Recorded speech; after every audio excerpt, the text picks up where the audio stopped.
Good morning, students. In previous class, we discussed about mollusca phylum. Is that right?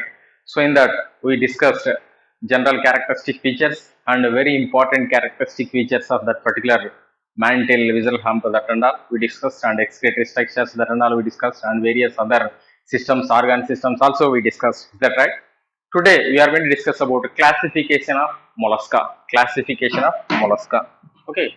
Today, we are going to discuss classification.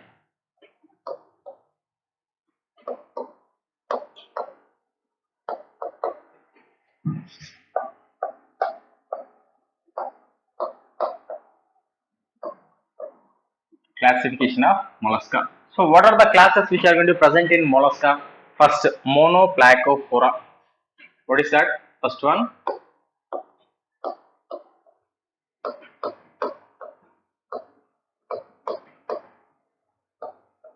monoplacophora.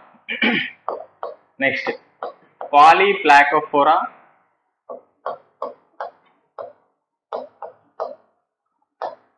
Monoplacophora, polyplacophora, scaphopoda. Next, gastropoda. Next one, pelecypoda.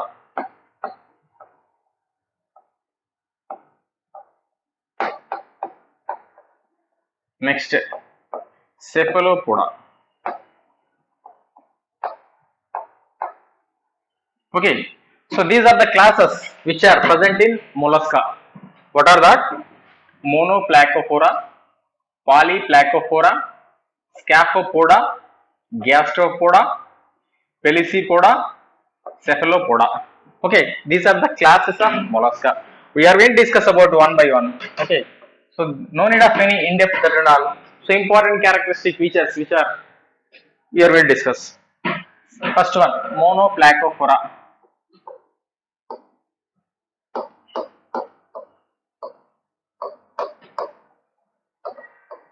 So in this monoplacophora, calcareous shell which is going to be in these organisms, shell which is going to present, cell is present, remaining as usual characteristic features which are going to present, and these are what we call particularly head part which is going to be head is going to present, tentacles which are going to present, eyes which are going to present, head, eyes, tentacles which are present. Okay, next in these animals, monoplacophora animals shows the segmentation, shows the internal organism, it will shows the segmentation, and also this is a characteristic feature. Actually, these molluscan organisms which are not going to show any sort of segmentation, but monoplacophora animals which are going to be show the segmentation, it is the annelidan characteristic feature. And also one more excretory structure, that is going to be nephridia. Okay, so this also annelidal characteristic features. So these two features which are related to annelida, but mollusca also which are having, okay, mollusca also which are having. In this example, if you are going to say Neoplana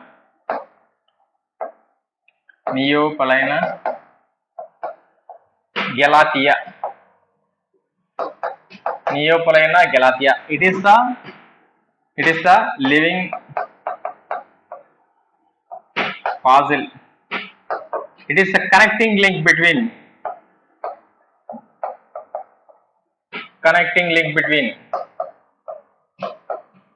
Annelida, mollusca. It is a connecting link between Annelida and mollusca. So here it is. These Neoplana galathea, it is having both the characteristic features of Annelida as well as the mollusca. This Neoplana galathea which is having both the characteristic features of Annelida and mollusca. Okay, so annelidal characteristic features, segmentation and nephridia, these are the characteristic features of annelida, and molluscan as usual characteristic features which are going to present. So that is the reason why it is going to be connecting link between Annelida and Mollusca neoplana, which is comes under Monoplacophora. Monoplacophora. Next, Polyplacophora, another class, second class, Polyplacophora. Here it is, shell is going to be, shell is one shell which is going to be having, shell is plates, divided into plates. Shell is having plates, approximately 8 plates which are going to be having. Okay, shell is having plates, so that's why it is going to be considered as Polyplacophora. So in this example you can able to take it chiton. Chiton example, what is that? You can able to see the chiton. Okay, may contain, these are the 8 plates chiton which is having. Next, another class, Scaphopoda.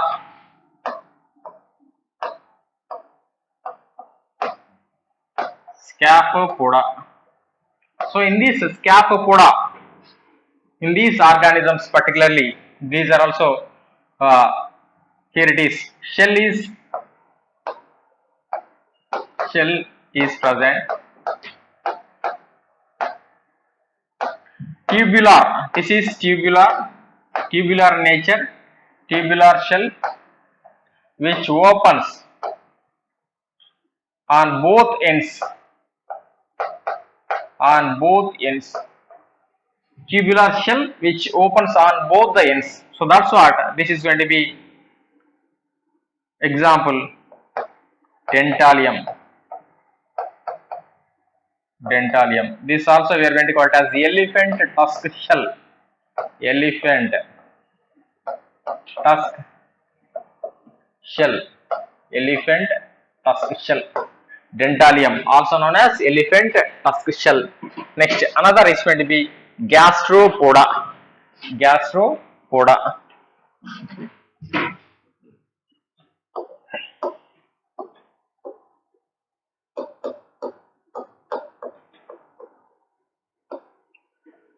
Gastropoda. So this gastropoda organisms which are largest class in mollusca, largest class of mollusca.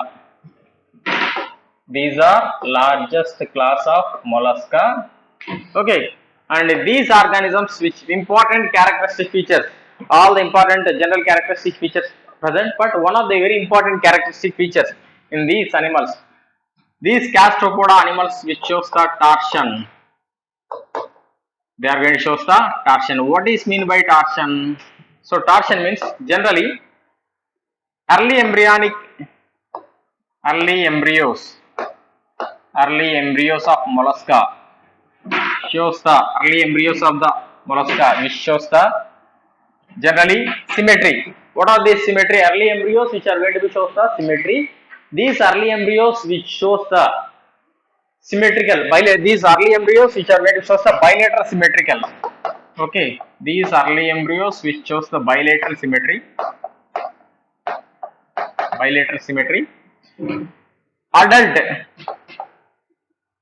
Adult, once these are going to be during development,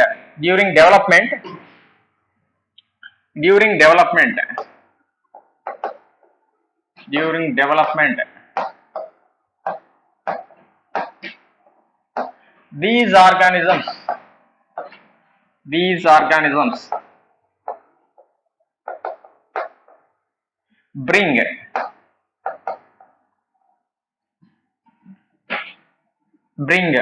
anus region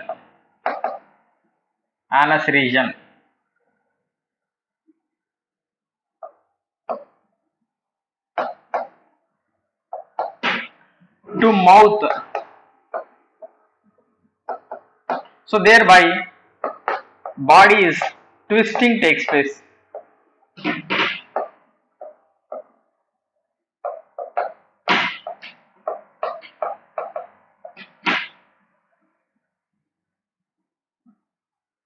Thereby body is going to be twisting.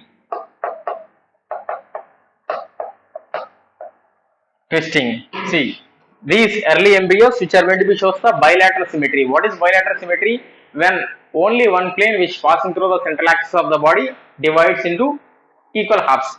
So that is going to be shown bilateral symmetry in early embryos. Once during development, these particular organisms which are bringing their anus to the mouth region, thereby that particular bilateral symmetry, that entire organism is going to be modified. So that modification which is not going to be shows the bilateral symmetry, which leads to asymmetry, which leads to asymmetry. So adult organisms which shows the asymmetry, early embryonic development, these generally organisms which shows the bilateral symmetry. Very very important thing, you just try to remember. They are going to be shows the torsion. They are going to see, this is the twisting of the body is called torsion. Twisting of the body is called torsion. In which organisms these gastropod organisms which you are going to be see? Pila, Pila, pila. Next aplysia, pila and aplysia. In these organisms you are going to see generally radula structure which is going to present. This radula which is feeding organ which is going to present in mouth. I already told you in previous class. Please try to remember. So 1 to 4 with the feeding larva, this feeding radula which is going to be present. 1 to 4 with the feeding radula. This radula also which is having chitinous teeth. This also I told you in previous class. This chitinous teeth which are responsible for that making the chopping the food material, and food material enter into the mouth. Okay, food material enter the esophagus. That and all. Small tube-like structure which enter into the digestive system. So this is about gastropoda. Example: pila and aplysia. Next, another example, another class: pelecypoda.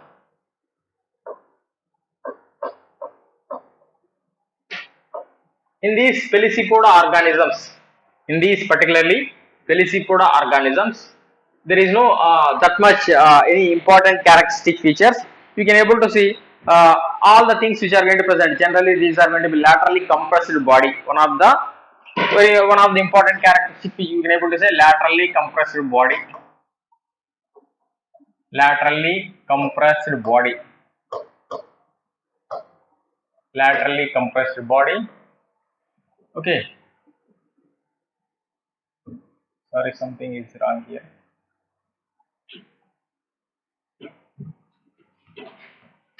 Okay, laterally compressed body which is going to be present. Example, you can able to take it in these organisms. Unio. Okay. Mussel. This one you can able to mussel. Unio you can able to take it example. Okay. Next,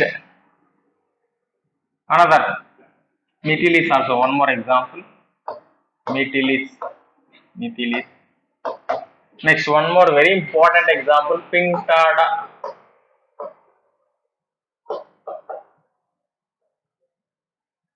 Oyster. Pinctada oyster. Next, one more example, you can able to take Austria. This also oyster. Okay, next, at last class which is going to be cephalopoda, and here it is, I forgot to mention, these are non-cephalopod molluscans. Non-cephalopod. Non-cephalopod means head is going to be absent. Head absent. Of course, head, eyes, that also which are going to be absent in these. Tentacles also which are going to be absent. Non-cephalopod molluscans. If you try to remember in that, I told you once in that what we call complete incomplete circulatory system, in that particularly, is that right? So in that particularly open circulatory system as well as the closed circulatory system. In that open circulatory system, I told arthropoda, non-cephalopod molluscans, tunicates, like that I told you. Just try to remember. Okay, so non-cephalopod molluscans, these are, here it is. Okay, next, cephalopod molluscans. Cephalopoda. Cephalopoda. So in these organisms, head is contained. Name itself, cephalon, head, poda, foot. Okay, head is contain muscular foot. Head contain muscular foot. So this foot which is present in the head region. whatever the foot, muscular foot which is going to be present in the head region, and this foot also contain uh, funnel shaped structure, funnel shaped structure, siphon, siphon, funnel shaped structure. Foot, this foot also which is going to be contain funnel shaped structure, that we are going to call it as siphon. This what it will do, this siphon involved in filtration, and at the same time locomotion, at the same time locomotion. Should remember siphon which is going to be involved in filtration and locomotion. So these organisms which are going to be move locomotion through this siphon. So that's what in this locomotion, particularly like a jet propulsion, locomotion like a jet propulsion. What is jet propulsion? Means water which is going to be flowing, what we call backside, and the organism which is going to move front side. How it is going to be boat which is going to be moving forward, like that water is going to be go back like a jet. So like that, this also organisms which are going to be moving with that siphon, water is going to be sending backside, and organism which is going to be move forward. So this movement, locomotion, is called jet propulsion. This movement is called jet propulsion. Do you understand what I am going to say? Jet organism which is going to move forward by water which is sending backside. Okay, so that type of movement is called jet propulsion, locomotion. And one more important characteristic features of these cephalopoda you can able to see. So these cephalopoda organisms which are having ink glands, ink glands. So these ink glands are very important for the defense. When any predator trying to attack these organisms which are going to be release some sort of smelly like a fluid material, ink, they are going to be releasing. With that, that particular predator unable to visible whatever to that particular prey, thereby sometime it is going to be take to see the clear the things. So meanwhile that particular organism, these prey which are going to be run away from that particular place. So simply these ink glands which are going to be involved in defense mechanism, self defense. Okay, defense which are involved in defense, which are going to be protect themselves from the predators, which are going to be protect from self what we call from predators themselves. So those are going to be ink glands particularly. Okay, examples in the cephalopoda organisms you can able to take it, sepia, loligo. This is the squid, loligo, sepia, loligo. Okay, so these are the examples you can able to take it, sepia and loligo. Do you understand what I am going to say? Clear? So little I have to say about pinctada. Why? Because these are involved in pearl formation. That I'll explain. Pearl formation.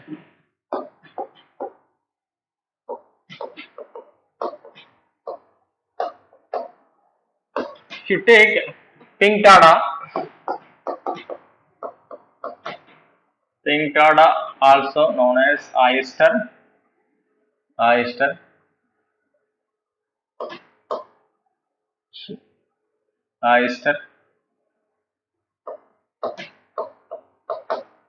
Austria also oyster. Okay, so these pinctada or oyster which is going to be involved in very important jewel, that is pearl. How it is going to be pearl formation takes place? This generally we are going to call it as moti, also this pearl. Okay, gem, moti also we are going to call it as. How this pinctada which is forming the pearl? Generally this pinctada or oyster, if it is any sand particle or any external particle like sand which is going to be entered into mouth region, or mantle region, especially mantle. Okay, mantle region. So now once it is going to be that sand particle entered into the skin of, entangled with the skin of mantle region. Okay, now it is trying to irritate. See, if any small sand particle, if it is entered into our eyes, how it is going to be irritated. So like that same situation, this particular pinctada which feels any sand particle entered into mantle region, which will irritate that particular skin with by entangling that particular skin. Clear. Now at this point of time, mantle which is going to be secrets, mantle secrets, mantle secrets, material, layers of material that we are going to call it as nacre. Some material which is going to be secretion takes place surrounding that particular sand particle, surrounding that particular sand particle, secretion takes place. So thereby it is going to become, thereby finally it is going to become around pearl formation takes place. Pearl formation takes place. Clear. So like that, it is going to be, we are going to be used as a ornaments, jewels, that and all. It is a very important, we are going to precious thing it is for us. Okay, like that it is going to be formation takes place from the pinctada or oyster. That's what we are going to call it as pearl oyster. Pearl oyster. Do you understand what I'm going to say?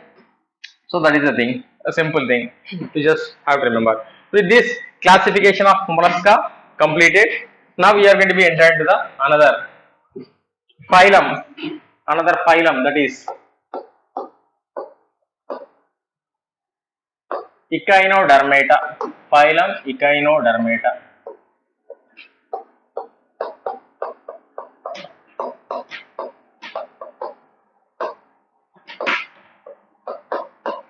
Phylum Echinodermata. Clear. So in this phylum Echinodermata, generally these organisms, these phylum Echinodermata, these organisms are particularly Echinodermata. What is Echinodermata? Echino, spiny or prickled,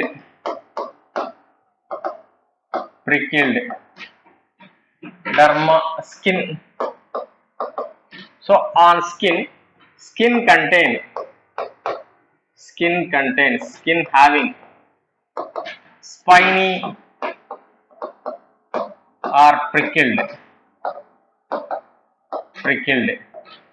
Skin contains spiny or prickled.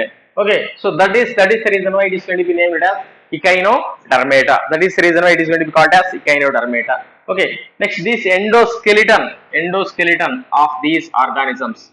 Endoskeleton contains calcareous ossicles.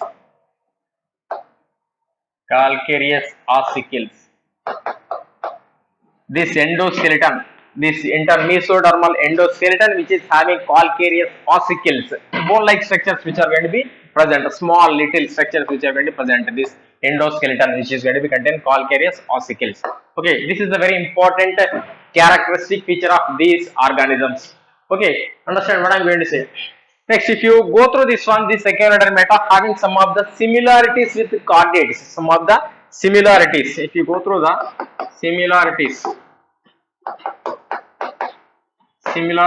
with the chordates.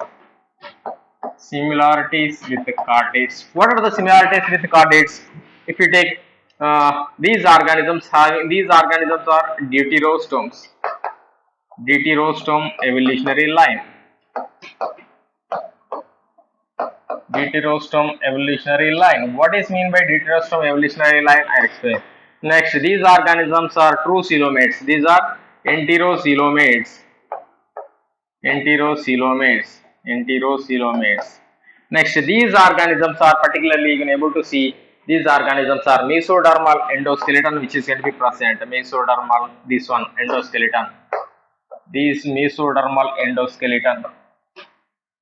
So these characteristic features which are common to Echinodermata as well as the chordata. So what is deuterostome evolutionary line? See, during embryo formation, during once what we call blastula, once formation takes place that time. So this is having blastopore formation takes place in that particular embryo. Blastopore. This one we are going to call it as blastopore. Okay, blastopore. So this is the blastopore. What we are going to call it as blastopore. So this blastopore, if it is going to be divided, if it is going to be first from this blastopore, if it is going to be mouth formation takes place, those organisms we are going to call it as protostomes.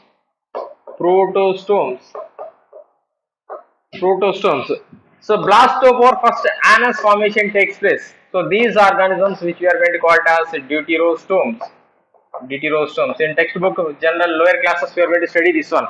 Blastopore, once it is going to be, so this is the first mouth formation takes place, those organisms are protostomes. If these particular blastopore first, it is first form the anus, those organisms are deuterostomes. So these organisms are deuterostomes. So in our case also, first that blastopore first anus formation takes place, this anus formation, then after that which leads to finally thereby mouth formation takes place. So in these organisms, first mouth formation takes place and which leads to anus. So entirely that is going to be alimentary canal formation takes place. So that is about protostomes and deuterostomes. So this deuterostome evolutionary line which is going to be observed in the Echinodermata. That is one of the similarity with the chordates. Next, these are enterocoelomates. True coelomates, schizocillomates, splitting of that particular mesoderm, schizocillomates, Annelida, Arthropoda, mollusca. Next, if you comes to that mesodermal pouches which formation takes place, is that right?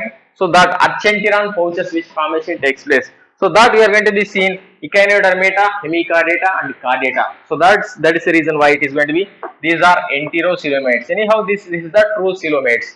Next, mesodermal endoskeleton, generally from skeleton, that particular endoskeleton which is formed from the mesoderm, that is one of the very important characteristic feature of these similarities with the chordates. So these three things are very important regarding similarities. In previous exams, so many exams they ask what is this characteristic feature, echinoderm characteristic feature which is similar to the chordate, like that they asked, that you have to remember. Okay, understood what I am going to say. Next, we will see the general characteristic features of these Echinodermata. General characteristic features of Echinodermata. General characteristic features.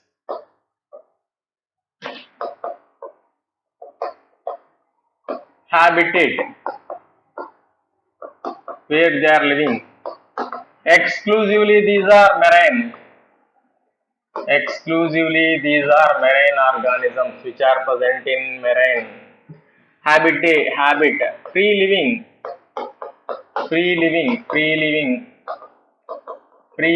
and one more thing is that these exclusively which are marine and benthic organisms, means in the deep sea, bottom of the sea, they are going to be benthic, more in depth, these organisms which are going to be present. Okay, next, body symmetry. If you come to that body symmetry, what is body symmetry? Starting itself I told you adult organisms, and these shows the larval organisms which are larval forms. Adult, radial symmetry, adult organisms which shows the radial symmetry, larval organisms which shows the bilateral symmetry. You just go through it. So what is that? Adult organisms which are going to shows the this radial symmetry, and larval forms which shows the bilateral symmetry. So radial symmetry, when an E plane passing through the central axis of the body organism, which body divides into two identical halves. Then only plane passing through the central axis of body which divide into two equal halves. Okay, so this is the things which you are going to be see. Next, body symmetry completed. Next, coelom. What is coelom? What is coelom? Enterocoelomates,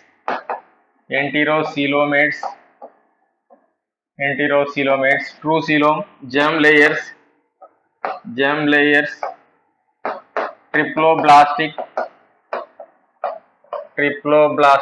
is that right? Triploblastic organisms. Next, if you come to that, what is that? Level of organization,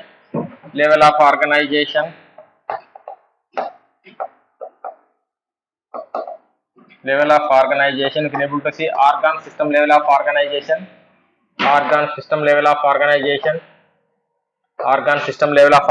please go through that organ system level of organization. Segmentation, next body form, segmentation. If you take next segmentation,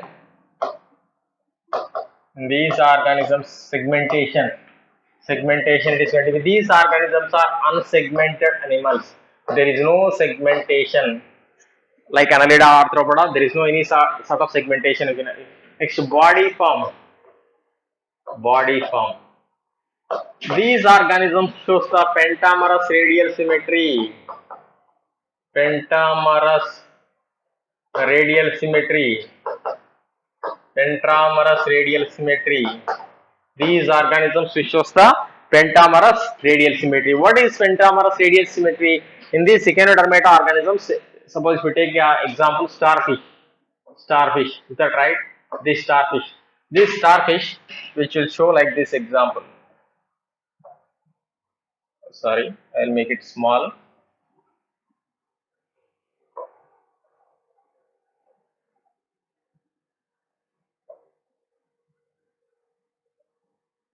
One, two, three, four, five. I made it a little. Yes. This is the pentamerous radial symmetry. Here it is one, two, three, four, five. Five arms which are going to be present. Five arms which are going to be present. Okay, should remember. And this is the starfish. Starfish. This is the starfish. Okay, we'll see how it is going to be present. That and all we are going to see. Very important characteristic features. Other we are going to see. And body shape which is going to be not only star. Some other organisms also which is going to be. Suppose if you take uh, others, some globular structures also which are going to be present, star shaped which is going to present, globular structures which are going to present. Okay, so these are going to not only what we star shaped, the globular shaped structures also which are going to be present. Okay, next some other structures also which are going to present. These are cylindrical shape also which are going to present. Cylindrical shape also. Cylindrical shape. Cylindrical shape. Okay, globular, cylindrical and star shape. Next, we are going to see the very important characteristic features of these organisms. These organs, suppose if we take, I will made it again, structure.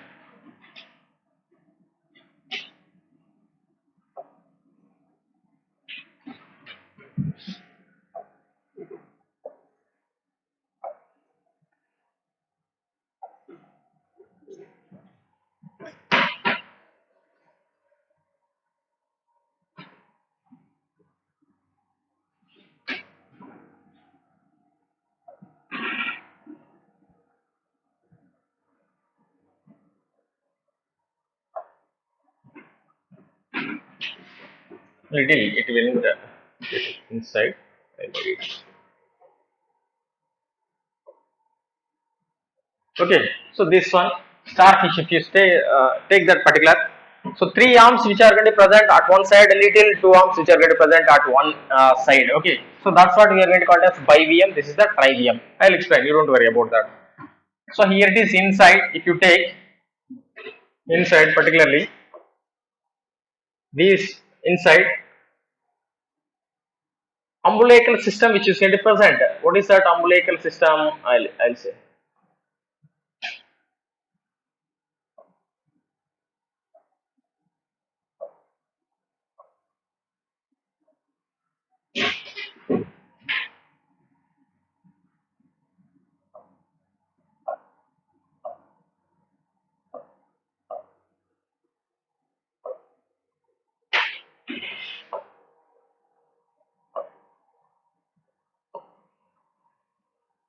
Okay.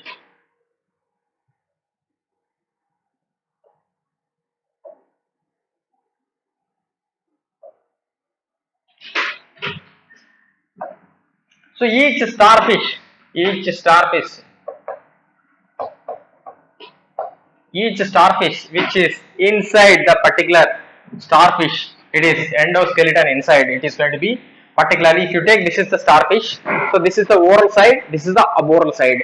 Oral side means mouth region. Aboral side means anus region. You can able to observe. Okay. So inside this particular region. So these are the five arms. What are these? These are the starfish which are having arms.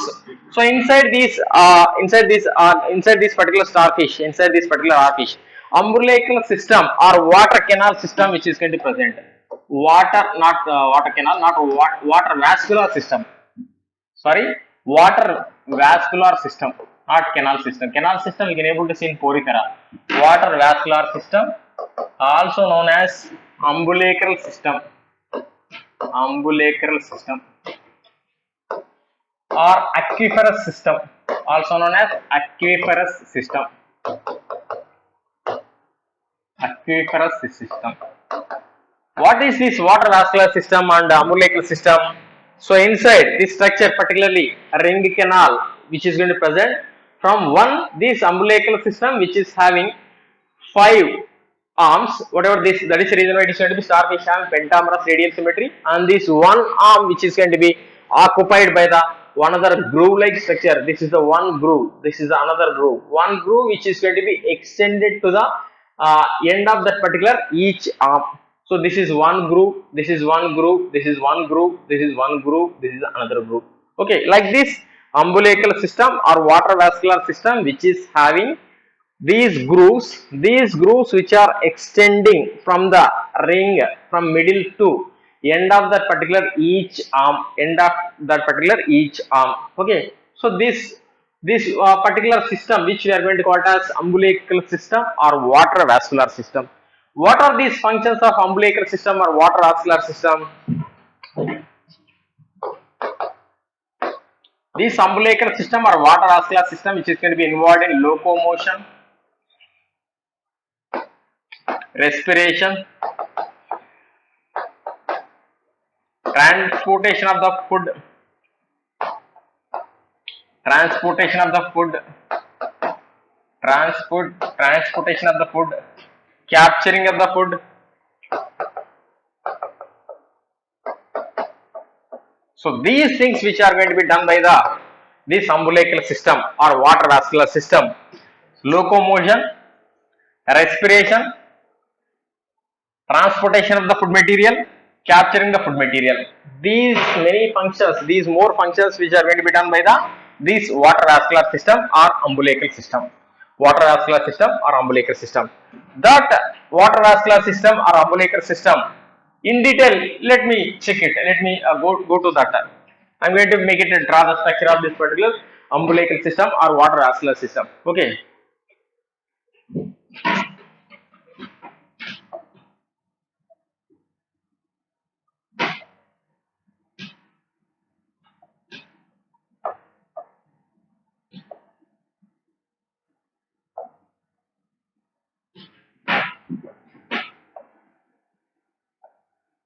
So these are, wait, I am going to draw the structure regarding that particular water vascular system. Okay, water vascular system. Water vascular system.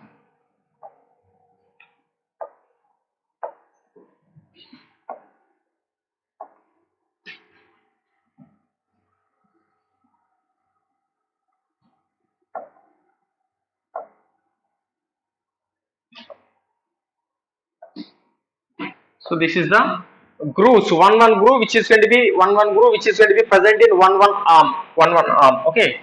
So these are the first I made it one by one. I am going to be made it. Okay. So these like this which are going to be present.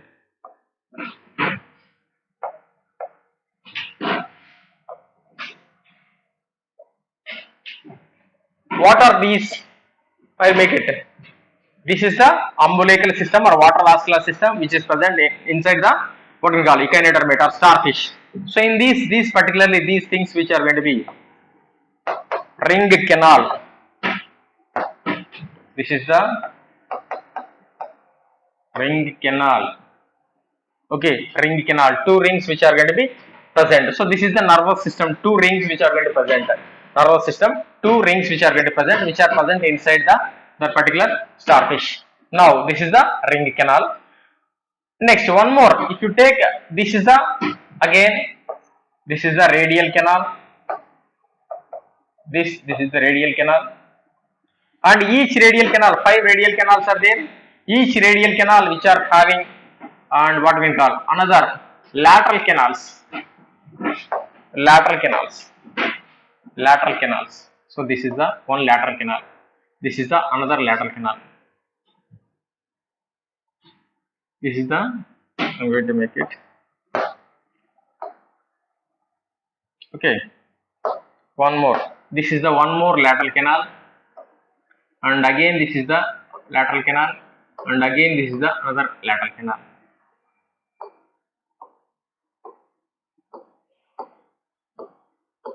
So these are the lateral canals. So this is the ring canal, this is the radial canal, and these are lateral canal. What is this? Lateral canal. This lateral canal having particularly one tube foot, tube foot, tube foot, tube foot. What is that? Tube foot.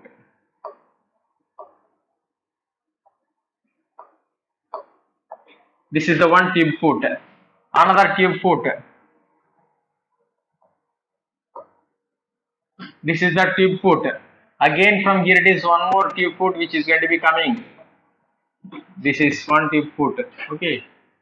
So here it is one more tube foot. Here it is one more tube foot. Here it is one more tube foot.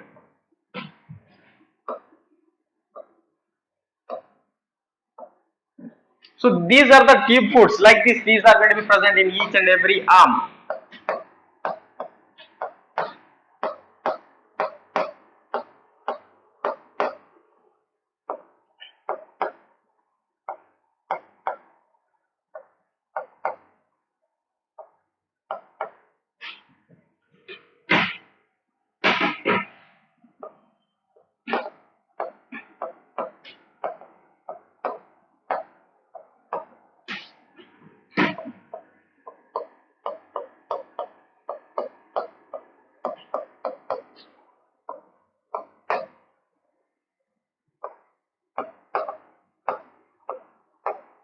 So like these are going to be present. These what we are going to call it as one. It is going to be. I am going to make it structure.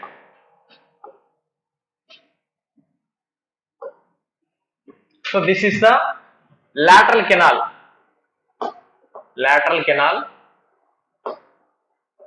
Next, this is the sac-like structure which we are going to call it as ampulla. Next, extending structure which we are going to call it as podium. And at last portion base of that particular tube foot which we are going to call it as sucker.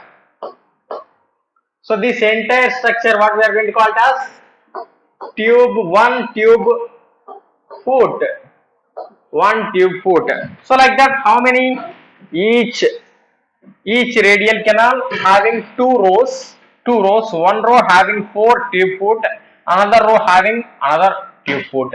So like that, each and every radial canal having two rows of four number containing tube foot, which are tube feet, which are singular it is going to be tube foot, plural it is going to be feet. Okay, tube feet which are going to be present. What we are going to call as these are the tube feet. So these tube feet which are present, and what are the function of these tube feet? These tube feet which are going to be involved in, these are locomotion as well as respiration. Inside these are involved gills-like structure which are going to be working, which are going to be involved in respiration, and which are moving, locomotion also, which are going to be attached with the sucker and which will move forward. Like this, these are going to be moving takes place. Clear? What I am going to say? Do you understand what I am going to say? Little in depth I am saying. Please try to understand. Okay. So like that, these tube feet which are going to be present, and one more very important structure which is going to be present, that we are going to call it as madreporite. What we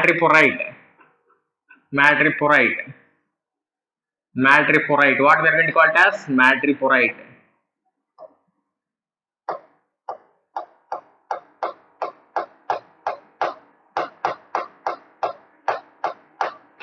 This one we are going to call it as madreporite.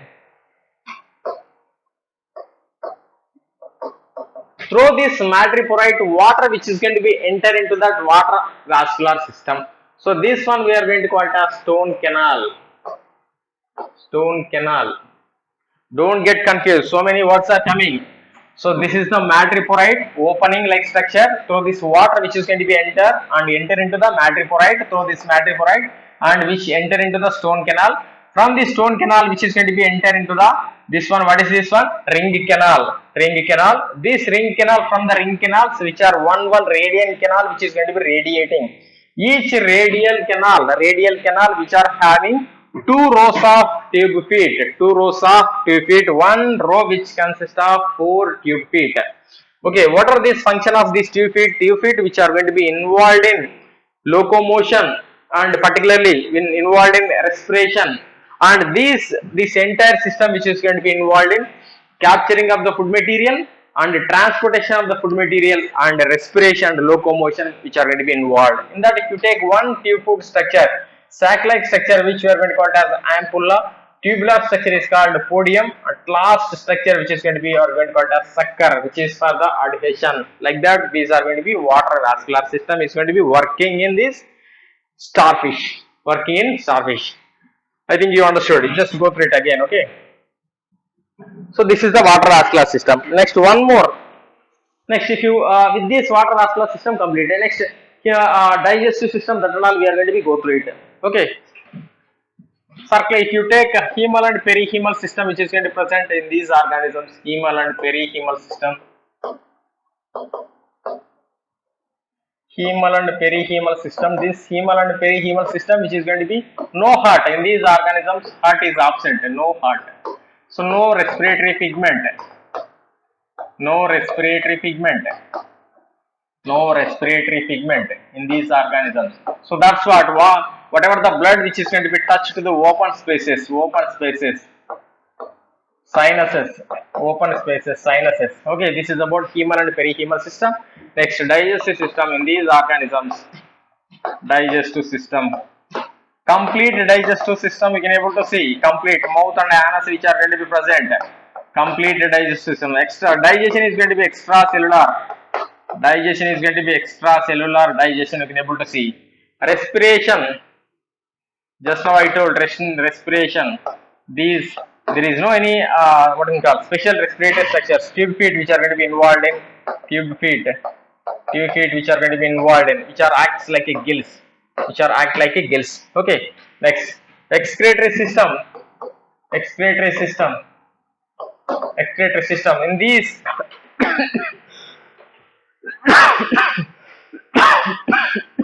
sorry.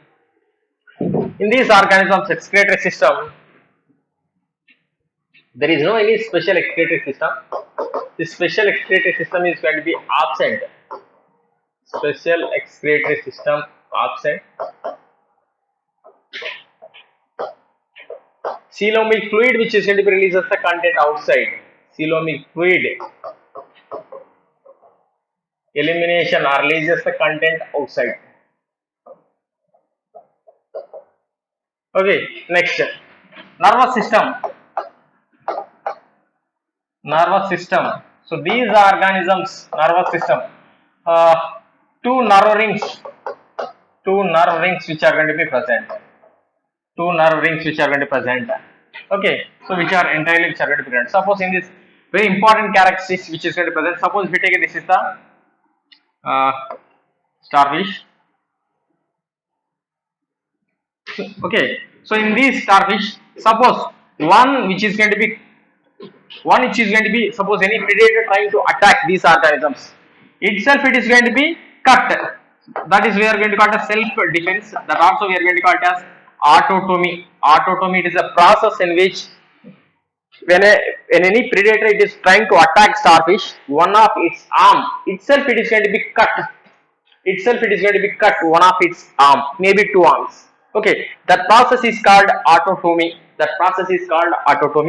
And at this point of time, remaining these remaining four arms which are going to be regenerated, remaining this cut arm itself it is going to be cut, autotomy. That particular arm itself it is going to be regeneration takes place.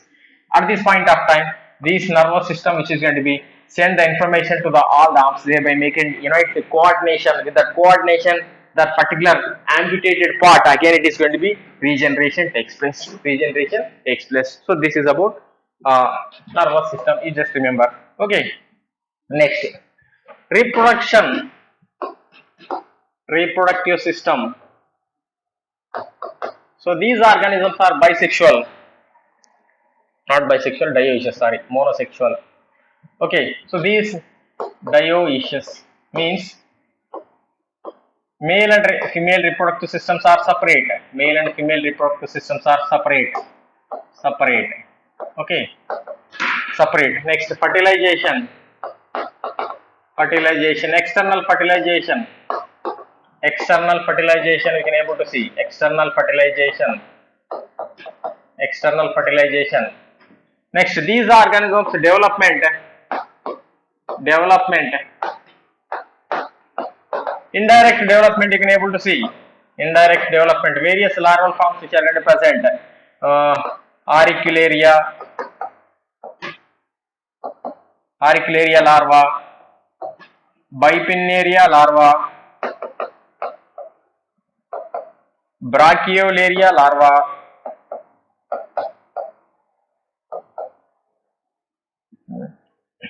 Dipluria larva, Diplura larva. So like this various larval forms you can able to see, various larval forms you are going to see. Okay, so this is about what we call Echinodermata.